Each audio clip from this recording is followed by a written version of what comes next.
How many of you have ever fished with a balsa bait? There you go. Do you still fish with balsa baits? Not a lot, not as many show of hands. Are balsa baits still as readily available as they used to be? Why?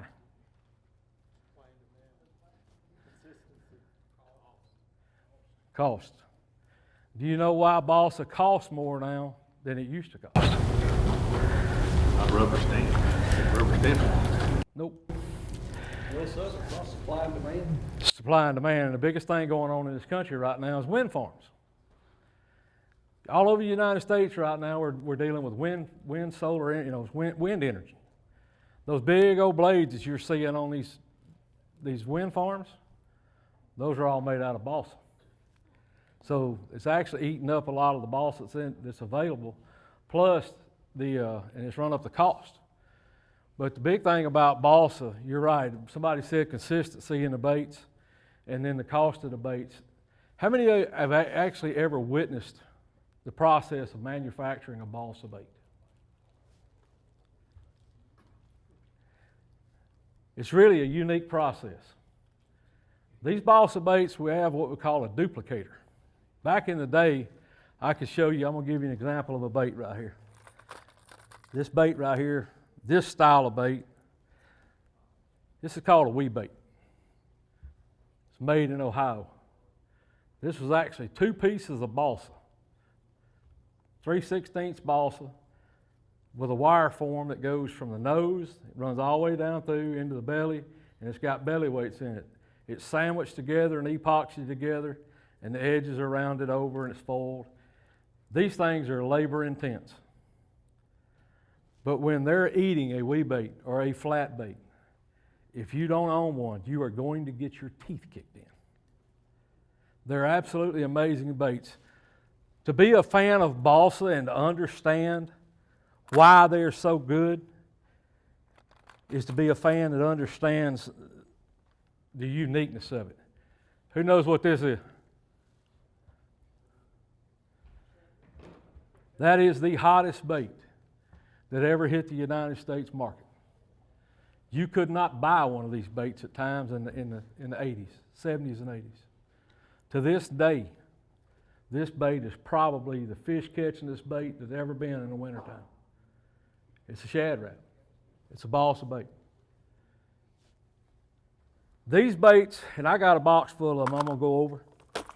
It goes on and on and on. They come in every shape, form, and size. But I want to go back to the manufacturing process. Today, these baits are made by what we call a duplicator.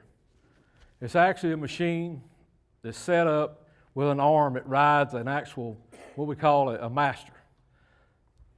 Balsa now for manufacturing crankbaits comes in like little 1 3/4 by 1 3/4 square blocks, 4 foot long, little sticks. They stick it in the machine. The duplicator actually, the arm actually rides a master body of whatever the body wants to be, carves that body, spits it out into a box. That's the beginning of the process. The next part of the process, they actually have a jig that they have to physically take the bait, pick it up, they put it in a drill press, they drill the nose, the tail hooks, and the belly weights, and the hangers for the nose. The unique part about balsa that a lot of you don't know is these things are actually tumbled. All these wood baits have to be sand and sealed. They have to be sealed off so the balsa will absorb moisture and they'll crack. How many of you ever seen paint cracking on a balsa bait? Well, that's where the sealer crack. They put these things in a concrete mixer, literally like they mix up concrete, pour sand and sealer in there, and they tumble. And they actually work against each other like river rocks. And they smooth out the surfaces and they come out with these neat little white, that's a raw body right there. That's what a raw balsa body looks like when they start the process.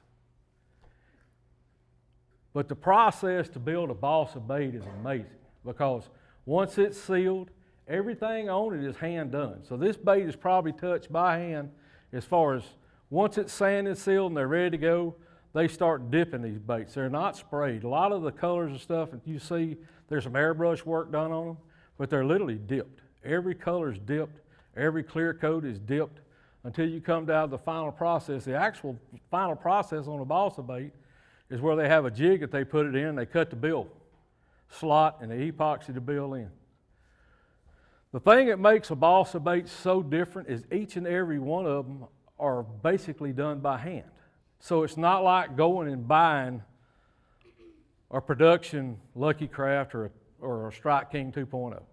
Those things are plastic. They're ABS plastic. It's Mike Iaconelli. This is Bash U TV. Here's what's awesome about Bash U TV. You get the top instructors. Real tools that help you catch more fish consistently. And that's why you want to check out Bash U TV. Join the Bass U family. Welcome to Bass U TV.